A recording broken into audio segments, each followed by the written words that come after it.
যখন ক্রিকেটটা মাঠে না থাকে সেটা তো আসলে বোর্ডের উপরও বর্তায়, আলটিমেটলি বোর্ডের উপরই বর্তায়, মানে এটা সলিউশন করতে না পারা আদৌ কি আসলে প্রিমিয়ার ডিভিশন হবে আপনার কাছে মনে হচ্ছে? আহ, আমি চাই ডিভিশনটা হোক, প্রিমিয়ার ডিভিশনের খেলাগুলো হোক, এবং সেটার জন্য আমরা চেষ্টা করছি বা চেষ্টা করে যাব। কবে নাগাদ হতে পারে? কোনো ফাঁকা স্লট আছে বা আপনার কাছে মনে হচ্ছে যে এই মাস থেকে শুরু হতে পারে প্রিমিয়ার ডিভিশন ক্রিকেট লিগটা? হোপফুলি ক্রিকেটারদের একটা প্রস্তুতি আছে। এখানে দেখেন, আমরা যদি খুবই একটা বাস্তবতার একটা জায়গায় যদি যাই, তাহলে দেখেন ক্লাবগুলোকে কিন্তু এগিয়ে আসতে হবে। আমার কাছে মনে হয় বিসিবির জায়গায় যদি তাদের কোনো তাদেরকে আরও সহযোগিতার কোনো জায়গা থাকে, সেটা নিয়ে অবশ্যই বিসিবি কাজ করবে এবং সব ধরনের সহযোগিতা করবে। এখন আপনি যদি খেলতে না আসেন, তাহলে তো আসলে এখানে জোর করে তো আর নিয়ে আসা যায় না কাউকে। আমার কাছে মনে হয় যে এই প্রত্যেকটা লিগের ক্ষেত্রেই বিসিবি খুবই আন্তরিক, এবং এই লিগগুলো হোক সেটা আমরা চাই। আমি আবারও বলতেছি যে বিসিবির এগেনস্টে যে কোনো ধরনের বিষয় থাকতে পারে, সেটা নিয়ে আমার কোনো আপত্তি নেই। সে ধরনের আলোচনা সমালোচনা থাকতে পারে, চলতে পারে, কিন্তু কোনোভাবেই সেটা ক্রিকেট বন্ধ করে না।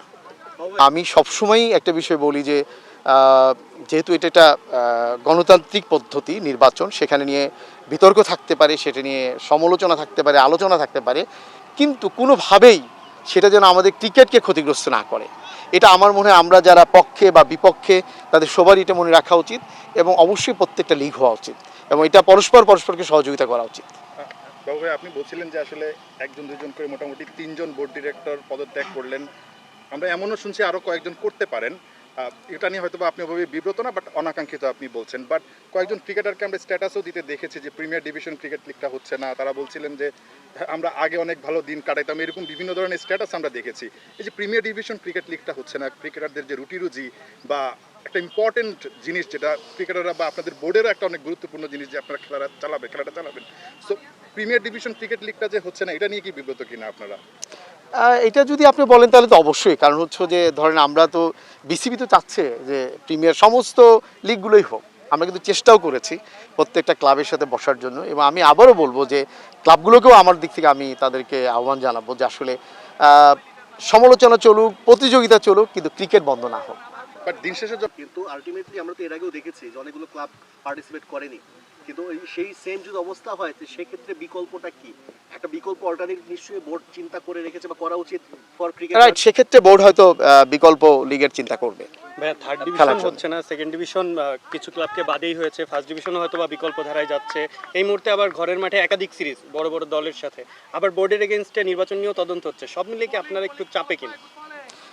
দেখেন, আমি শুরুতেই বলেছি যে আসলে বিসিবি হচ্ছে ক্রিকেট এবং ক্রিকেটার। এটা অবশ্যই বলতে পারেন, অবশ্যই চাপে। কারণটা হচ্ছে যে এই খেলাগুলো যত স্মুথ হবে, যত ভালো হবে, এটা আমাদের দেশের জন্য ভালো। এবং ধরেন এটা তো কোনো ক্লাবের জন্য কি ভালো যে কোনো লিগ না হওয়া? নিশ্চয়ই সেটা তাদের জন্য কিন্তু ভালো না, কোনো ক্রিকেটারের জন্য ভালো না। সুতরাং আমরা চাই যে আলাপ আলোচনা চলতে থাকুক, বাট খেলাগুলো মাঠে গড়ায়। আমি দুটো প্রশ্ন করতে যাচ্ছি। একটা হচ্ছে প্রিমিয়ার লিগে যে ক্লাবগুলো খেলে সেই ক্লাবগুলোর সাথে অনেকের সাথে কথা হয়েছে, আপনারা হয়তোবা আপনাদের যেটা আসলে প্রসিডিউর সেটা সেভাবে আগাবে, কিন্তু আলটিমেটলি হয়তো ওই ক্লাবগুলো না খেলার সম্ভাবনা বেশি, তারা যদি তাদের অবস্থানে অনড় থাকে। সেই ক্ষেত্রে কোনো বিকল্প টুর্নামেন্ট বা ঢাকা প্রিমিয়ার লিগ না হলে আপনাদের বিকল্প কোনো কিছু চিন্তা ভাবনা আছে কিনা, এটা এক নাম্বার।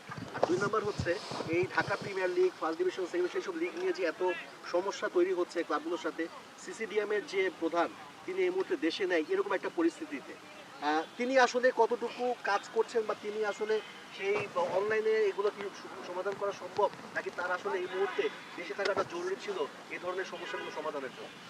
আমার সিসিডিএম এর চেয়ারম্যান চলে এসেছেন দেশে, উনি এখন দেশে আছেন, যদি উনি বাইরে ছিলেন। আমার কাছে মনে হয় ভাইয়া যে আমরা কিন্তু অনেকগুলোই অন্যান্য খেলা আমরা কিন্তু শুরু করেছি। তো আমি আসলে যেটা খুব মনে প্রাণে চাই যে প্রত্যেকটা ক্লাবই এখানে অংশগ্রহণ করুক, কারণ ক্লাবগুলো তো ক্রিকেটের বিরুদ্ধে না। যে সকল সংগঠক যারা আছেন তারাও কিন্তু দীর্ঘ সময় ধরে ক্রিকেট নিয়েই কাজ করতেছেন।